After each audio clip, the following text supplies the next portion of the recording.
Ibu-ibu hadirin yang dirahmati Allah Subhanahu wa taala, tentunya semua kita sudah paham sekali bahwa agama Islam ini agama yang tidak ada duanya.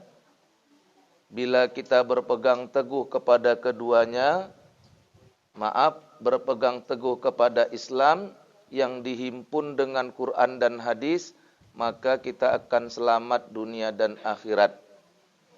Karena kata Rasul, taraktu fikum amrayni lan tadillu ba'dahuma kitaballahi was sunnati. Aku tinggalkan dua wasiat kepada kalian, kalau kalian berpegang teguh kepada kedua-duanya, maka tidak akan sesat selama-lamanya, tidak akan sesat di dunia, tidak akan sesat di akhirat, yaitu Quran dan sunnahku. Quran, firman Allah, kalam Allah, dan sunnah itu adalah segala perbuatan, perkataan Rasulullah sallallahu alaihi wasallam. Jadi di dalam Islam ini ada dua peraturan yang harus kita penuhi. Yang pertama Quran, ya. Yang kedua sunnah Rasulullah sallallahu alaihi wasallam. Kalau disebut Quran itu kalam Allah, perkataan Allah. Kalau Allah memerintah jadi wajib, kalau Allah melarang jadi haram. Nah, dalam hadis juga begitu, ada yang diperintahkan Rasul, ada yang dianjurkan Rasul, ada juga yang dilarang Rasul. Salah satu yang tidak dilarang tapi tidak diwajibkan itu makruh. Makruh itu kalau dikerjakan tidak berdosa, kalau ditinggalkan berpahala. Itu makruh. Seperti makan jengkol. Kalian suka makan jengkol?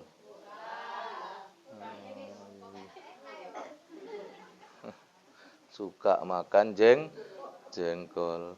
Jengkol itu makruh. Kalau ditanya hukum makan jengkol makruh. Tapi kalau jengkolnya sudah di hadapan kita nggak nengok-nengok makruh lagi. Yang ada dimbat sampai habis. Baik. Allah perintahkan kita makan. Wa kulu wasrabu wa la tusrifu. Innallaha la yuhibbul musrifin. Makanlah kamu, minumlah kamu, tapi jangan berlebih-lebihan. Sesungguhnya Allah tidak suka kepada orang yang berlebih-lebihan.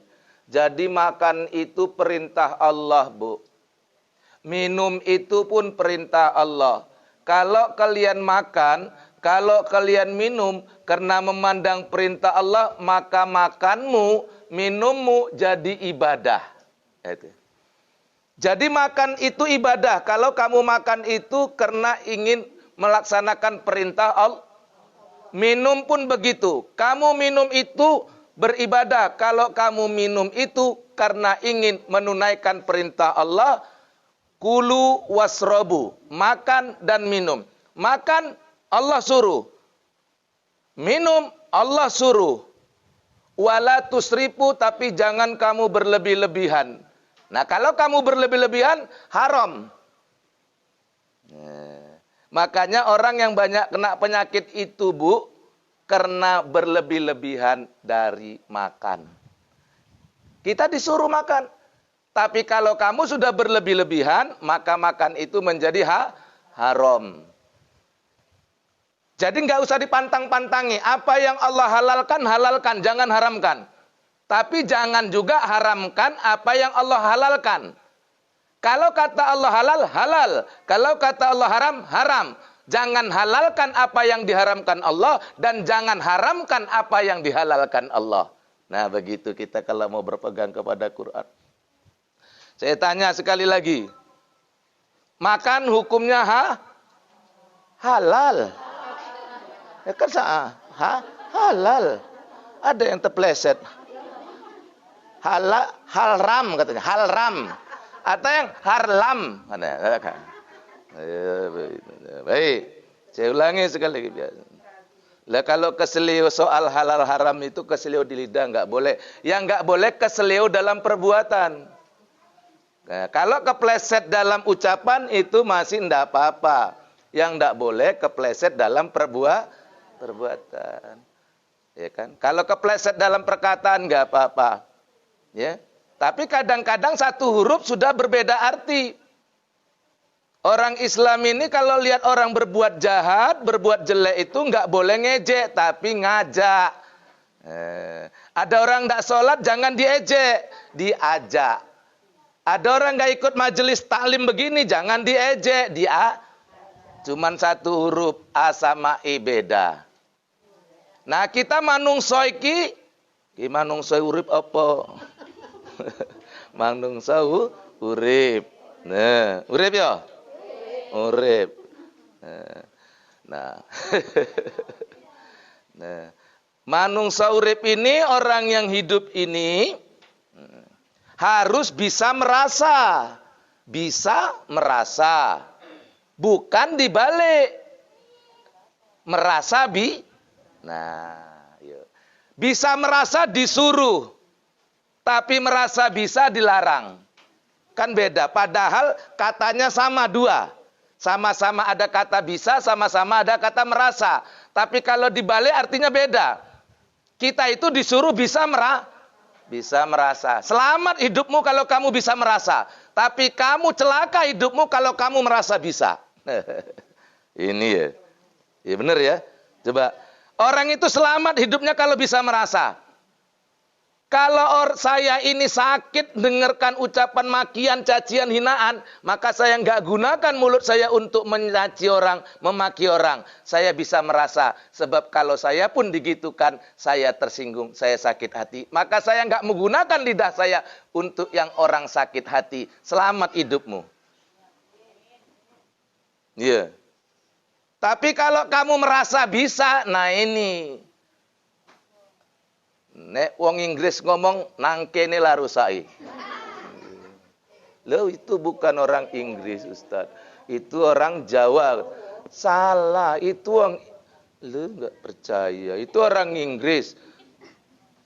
Orang Inggris yang tinggal di Jawa. Iya kan? Orang Inggris tinggal di Jawa. Baik. Ibu-ibu hadirin rahmati Allah Subhanahu wa taala. Nah itu. Nah, sebelum saya lanjutkan tausiah saya, karena di sini yang pertama kalau tempat-tempat lain sudah tahu, saya perlu menginformasikan sebelum saya lanjutkan. Saya enggak bertanya, saya mau menjelaskan bahwa setiap kali ceramah saya itu memang dilakukan siaran langsung dan nanti dimasukkan ke media YouTube. Karena saya dan tim itu punya LQTP Medan. Itu media dakwah kita. Jadi hari ini sama dengan tempat-tempat yang lain. Tidak saya beda-bedakan. Baik di masjid besar, di masjid kecil, di rumah gedong, di rumah kecil. Tidak saya beda-bedakan. Rupanya di sini banyak yang kena penyakit orang-orang muda. Lata, tapi bagus latanya. Mama, bapak bagus. Itu ada yang kadang-kadang latanya itu nyebutkan hewan-hewan di kebun binatang ada. Tapi di sini enggak tadi ya. Bagus, iya. Mama, ibu. Baik. Nah, jadi ini direkam Ibu. Pertama ini siarannya siaran langsung di Facebooknya saya. Ini langsung. Jadi live ya. Ini siaran langsung live di Facebook saya. Boleh di-add nanti ya. Nanti subscribe itu di YouTube. Kalau di sini ya like saja. Kalau di subscribe itu di YouTube-nya nanti. Ini Facebook-nya saya itu namanya Al-Fakir Siregar. Ya, Al-Fakir Siregar. Itu nanti jadi Al-Fakirnya itu Al-Fakyu gitu. Ini nampak sekarang kalau udah ada yang buka juga udah kelihatan, tapi nggak usah dibuka sekarang. Ya, Al-Fakir Siregar itu Facebooknya saya. Nah, ini live sekarang. Nanti 2-3 hari ini masuk di YouTube. Nama YouTube-nya nanti dicari di mesin pencariannya. YouTube-nya itu LQ TV Medan. LQ itu singkatan Lailatul Qadar. Nampak? Nah, itu. Ya, udah itu nampak nanti kalau berteman kelihatan. Udah masuk? Udah masuk kan? Nah, kan nggak bohong kan? Carilah ustadz yang nggak pernah bohong. Nggak bohong. Live ya, hidup sekarang. Nah, ya yang Al-Fakir sudah ketemu ya, Al-Fakir Siregar. Live itu. Boleh di-like nanti. Terus gini, itu gunanya dibikin siaran live begitu, siaran langsung. Pertama, untuk menghindarkan jemaah yang hadir itu supaya jangan ngantuk. Karena kalau ngantuk nanti nampak, ini enggak saya saja. Nanti tolong di semuanya ya. Nah, biasa begitu ya semuanya. Yang ibu-ibu di luar juga. Jadi kalau kalian ngantuk, itu nanti cucunya nengok. Nenek. Ustadznya gitu seriusnya, nenek malangan. Nah, baru ada yang nyeletuk. Jambu klutuk di atas tanduk, pura-pura tunduk, rupanya ngantuk. Ya, nah itu. Ya, Bu ya. Bu. Hei. Assalamualaikum. Nah, 4 wanita yang paling hebat di atas dunia sejak dulu sampai akhir zaman, sampai dunia kiamat, itu ada 4 wanita yang paling hebat. Bukan berarti tidak ada wanita hebat yang lain selain wanita yang 4 ini. Tapi kata Rasul, ada 4 wanita yang paling hebat di muka bumi ini. Yang pertama, wanita yang paling hebat itu bernama Maryam, ibunya Nabi Isa alaihi salam. Maryam. Kalau di dalam Quran disebutkan namanya Maryam, kalau di dalam kitab Bible, di dalam kitab Injil namanya Maria. Jadi orang Kristen, orang Nasrani menyebutnya Maria. Orang Katolik menambahinya dengan Bunda Maria. Nah, kita itu Maryam. Beda tipis. Sama kita Hawa, sama mereka Eva. Nah, beda-beda tipis. Kita mengatakan istri Nabi Adam itu Hawa, mereka mengatakan Eva.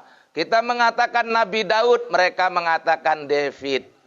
Kita mengatakan Nabi Ibrahim, mereka mengatakan Abraham. Nah, itu dia. Jadi wanita yang paling hebat itu adalah Maryam. Kenapa Maryam menjadi wanita yang paling hebat? Maryam itu mendapat cobaan yang luar biasa, Bu. Dia dianugerahi Allah anak tanpa seorang suami. Sehingga dia diusir oleh kaumnya. Dia dihina oleh kaumnya. Dia dituduh sebagai seorang penjinah. Masya Allah. Begitu berat. Tetapi dia kokoh imannya.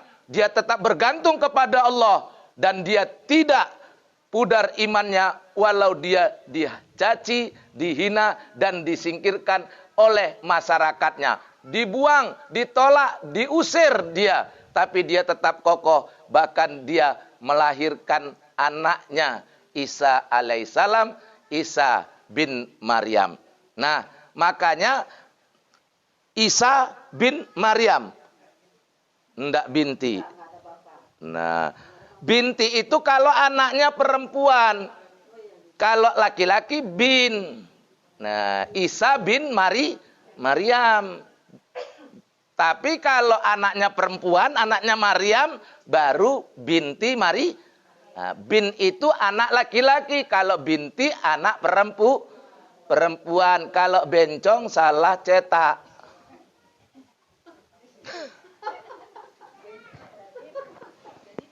Ya udah diam. Iya. Lah nggak usah dibahas. Udah, stop. Itu kan tadi kepleset. Enggak kepleset, enggak apa-apa. Saya yakin di sini perempuan tulen, enggak ada yang bencong. Makanya saya berani sebutkan gitu. Ya. Kalau zaman dulu, tapi dalam hukum Islam itu enggak ada bencong. Yang ada hunsa. Hunsa itu banci. Itu ada dalam Islam. Diatur itu fikih hunsa ada. Fikih hunsa ada. Tapi bukan bencong. Hunsa itu alat kelaminnya, maaf cakap, alat kelaminnya itu dua-dua ada. Tapi dua-dua nggak sempurna, Bu.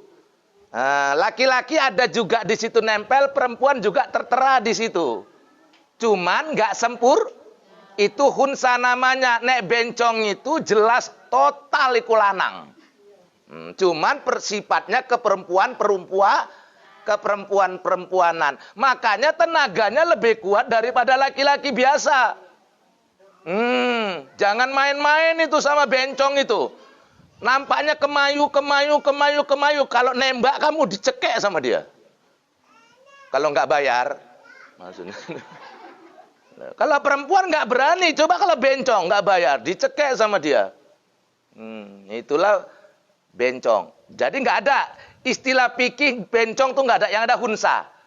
Jadi hunsa itu boleh jadi imam terhadap perempuan, boleh hunsa.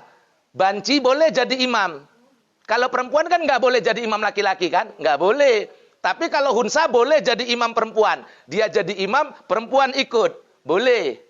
Nah, jadi kalau ada hunsa sama ada perempuan, siapa yang jadi imam? Yang hunsa. Yang perempuan ikut di belakangnya. Nah, itu dia. Karena kemaluannya tidak sempurna, dua-dua ada. Lalu kalau dia mati, Allahumma firlahu atau Allahumma firlaha. Kalau bencong, huha. Iya, kalau operasi kelamin, lah ada ya. Ada transgender namanya. Transgender itu operasi kelamin. Kelamin perempuan dirubah jadi laki-laki. Tadinya sampan diganti pestol. Atau ada juga yang tadinya pestol diganti sampan. Itu transgender namanya. Dirubah kelamin laki-lakinya menjadi perempuan, atau dirubah kelamin perempuannya jadi laki-laki. Dia kelaminnya perempuan, tapi gayanya laki-laki, tomboy.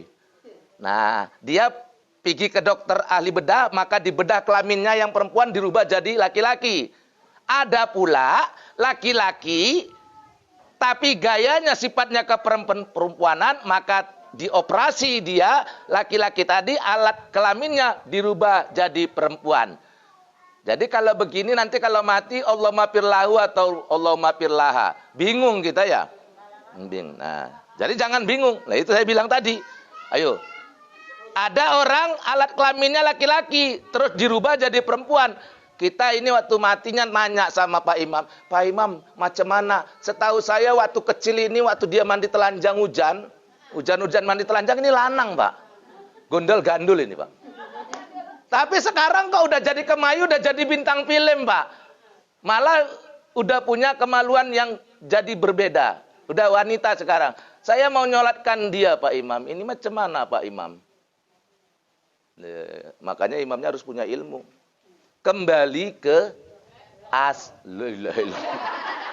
piye kembali ke laptop? Orang ini soal kelamin kembali ke laptop, ya Allah. Wis lah, enggak apa-apa lah. Wis. Tak tut ke yo.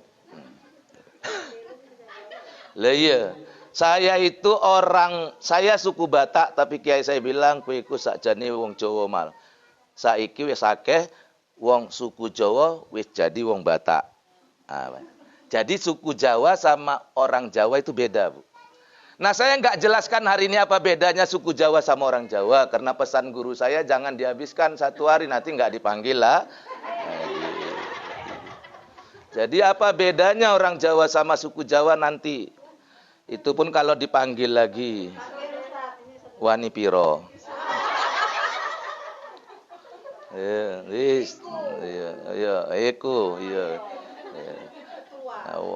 Dah, kita lanjut ya.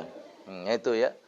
Nah, jadi kalau dia laki-laki, kita tahu laki-laki terus dioperasi kelamin jadi perempuan, maka kita doakannya tetap Allahumma firlahu.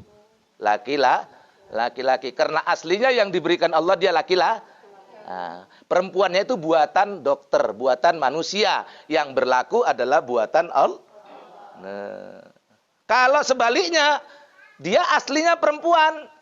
Lahir kita tahu, orang kecilnya kita tahu, tetangganya tahu kita wedok kok, asli. Nah, tahu-tahu berubah jadi lanang. Waktu mati, Allahumma firlaha. Ya kan? Kembali ke aslinya. Jangan ke laptop lagi. Ke asal. Nah, paham sampai situ? Lah yang bingung ini kan si bencong ini. Jelas itu memang gagang pistol. Tapi kemayune kalah kalian. Betul enggak? Kalah. Perempuan asli sama bencong itu kalah kemayunya. Kalah kalian. Lembutnya lagi. Lah kalau kalian kan tukang merepet. Nah, jadi bedanya bencong sama perempuan asli itu di situ, Bu. Nah, bedanya perempuan asli sama bencong itu di situ. Kalau perempuan asli itu karakternya hobi merepet. Kalau bencong itu enggak, dia hobinya main piting saja gini. Nah, itu karena laki-laki. Kalau perempuannya hobinya merepet, betul enggak? Saya bilang kalau perempuan nggak suka merepet itu dua saja. Yang pertama kalau dia nggak suka merepet lagi sakit berat. Yang kedua bisu. Selain daripada itu memang itu. Tapi saya bilang kemana-mana merepetlah kalian. Nah kalian ini kan baru sekali sama saya ini. Kalau di tempat lain sudah saya ajarkan majelis taklim saya itu di mana-mana. Ya saya ajarkan di tempat lain itu saya ajarkan. Bukan. Bukan tak ajarkan. Lah dengar dulu. Ayo ini. Look ini. Nah, bukan tak ajarkan enggak merepet, justru tak ajarkan merepet syar'i. Merepet syariah. Lah sekarang kan semua syariah ya. Bank syari. Leasing sampean mau kredit, cari leasing syari. Nah, udah. Maka sekarang ada tips, belum ada ustadz lain menyampaikan itu, baru satu-satunya aku seluruh dunia. Maka jemaah aku bilang, Ustadz kayaknya belum pernah dengar ada merepet syariah. Memang betul, itu konsep saya. Merepet syari. Lalu ibu mau tanya sekarang lagi, bagaimana merepet syariah? Saya juga nggak kasih nyari. Itu kalau mau panggil lah. Nah, merepet syariah. Ya, merepet syariah itu ada.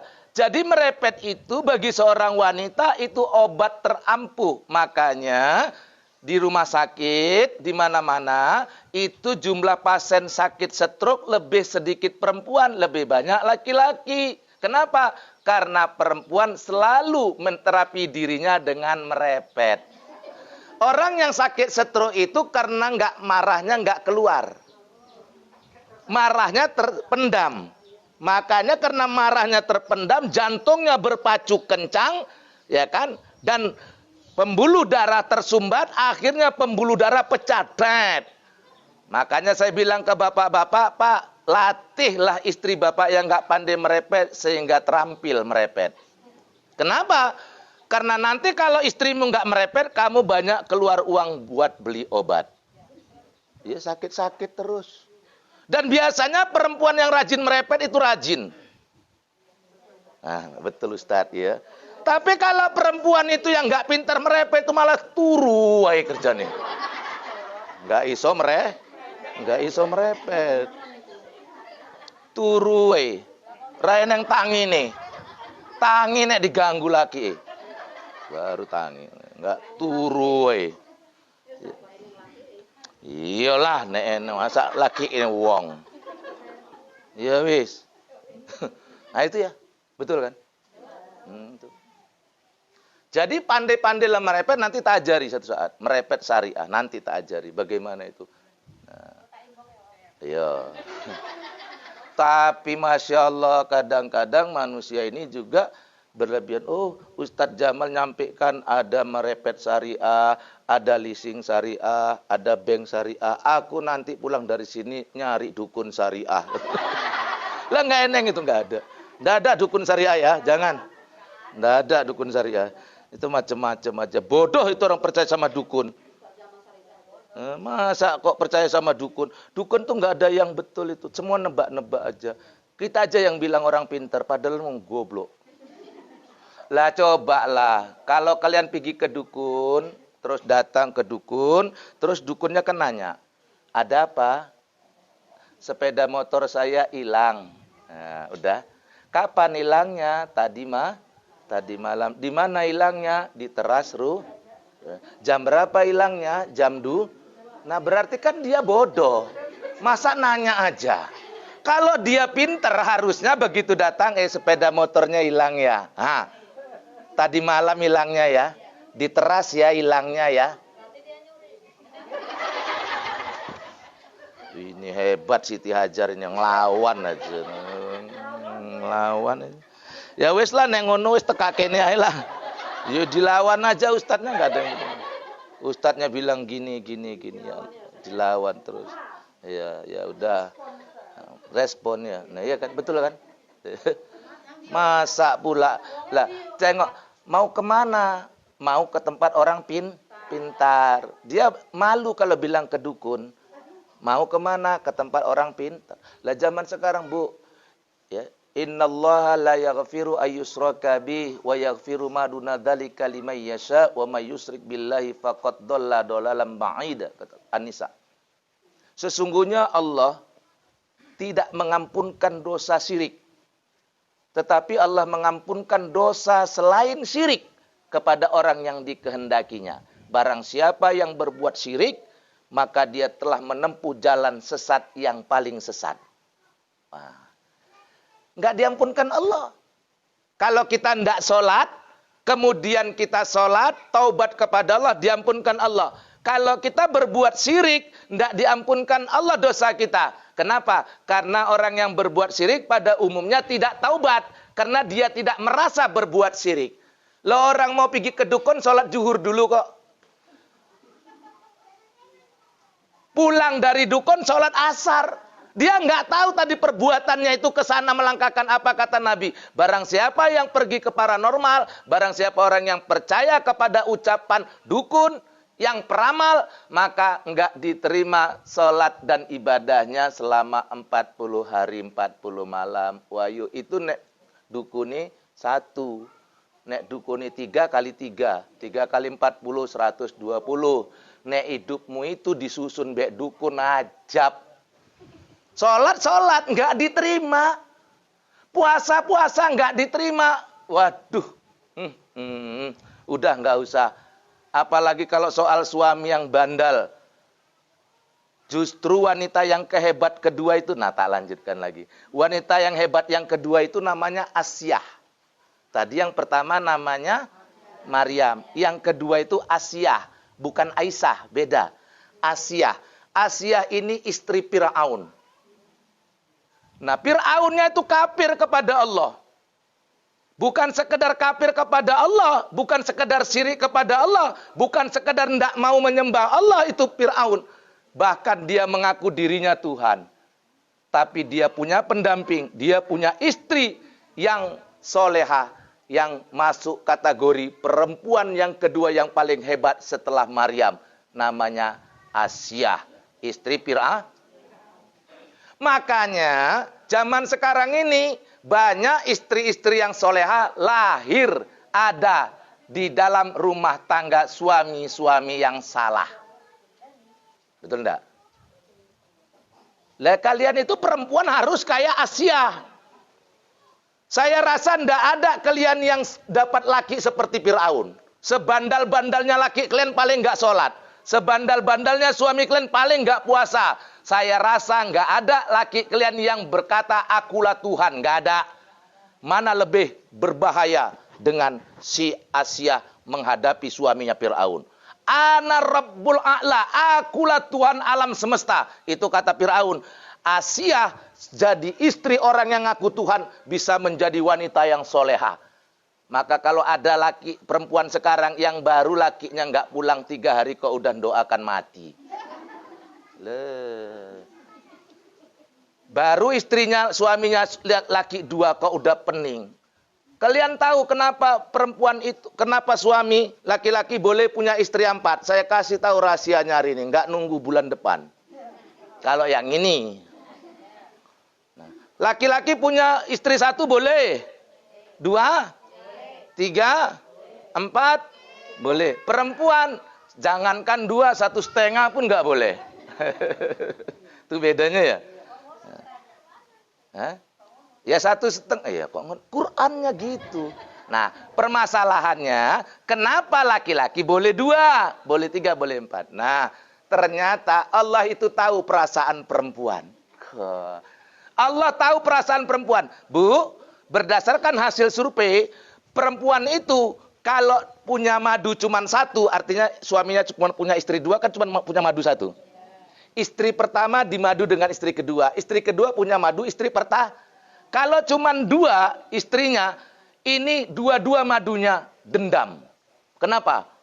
Enak kali suami gue lagi di sana. Ih, palaknya aku. Udah. Suami yang sana juga pas giliran yang di sini. Ih, ke sana dia. Tapi coba udah 3.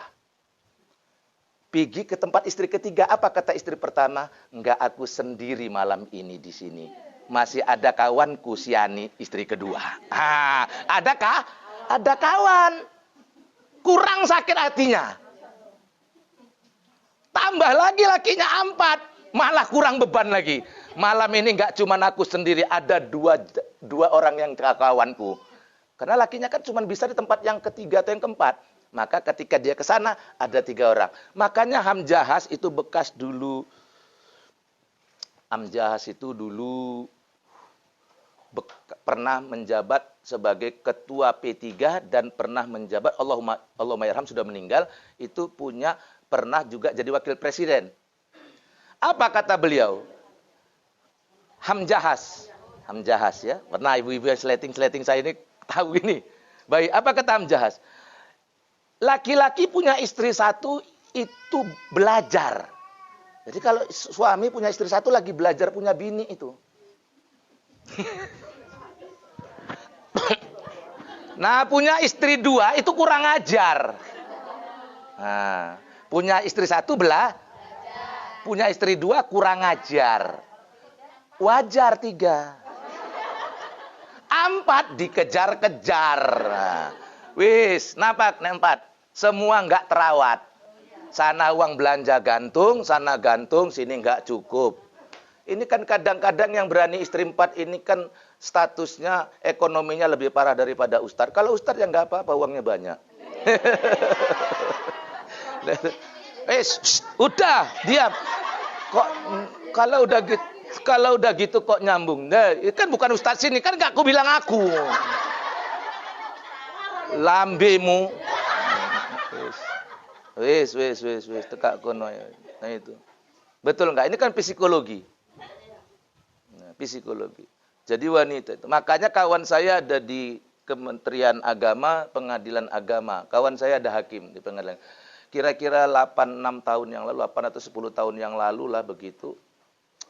Dia bilang sama saya, Mal, apa? Saya bilang, kau tahu nggak bahwa terjadinya kasus perceraian yang terbanyak itu sebabnya cuma 1. Jadi banyak terjadi kasus perceraian di Pengadilan Agama itu banyak. Jadi dari sekian banyak kasus, yang paling banyak itu kasus perceraian. Bukan kasus soal harta warisan, bukan. Karena orang Islam banyak yang miskin. Jadi bukan soal harta warisan di sana yang paling banyak. Yang paling banyak di pengadilan itu adalah kasus perceraian. Itu yang paling banyak. Ada, itu nggak tahu diuntung. Sudah tua pun masih cerai-ceraian. Ya udah. Udah. Sebabnya apa? Nah, yang paling banyak kasus itu perceraian. Sebabnya apa? Kata kawan saya, sebabnya itu adalah kasus tumpang tindih. Numpang nindih saja nggak ngasih nafkah. Lah itu kasus. Itu motivator terbaik bagi seorang suami. Artinya motivator terbaik, begitu banyak laki-laki yang sukses di luar sana itu karena motivasi seorang istrinya. Maka istri adalah advisor terbaik bagi seorang suami. Penasehat terbaik, pemberi motivasi terbaik itu adalah istri. Jadi sukses suami-suami itu sangat didukung oleh seorang istrinya dari rumah.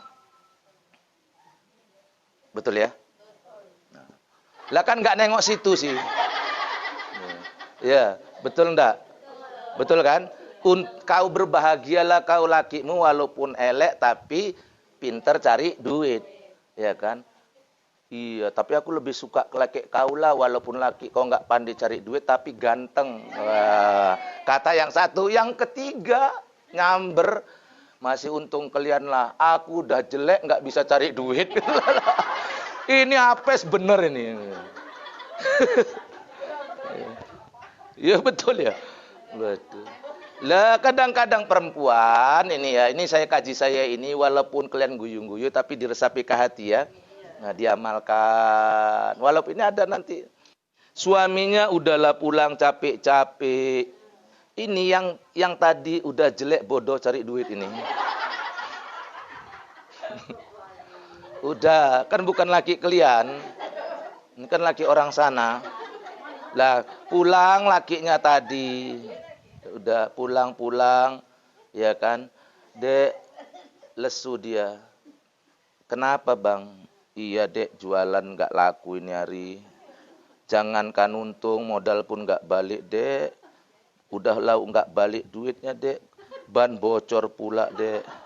Rupanya dia jualan ikan pakai sepeda motor, ya kan? Nah harusnya bini tadi memotivasi, udah nggak apa-apa bang, hari ini rugi, insya Allah besok untung. Nah itu kan istri yang baik itu.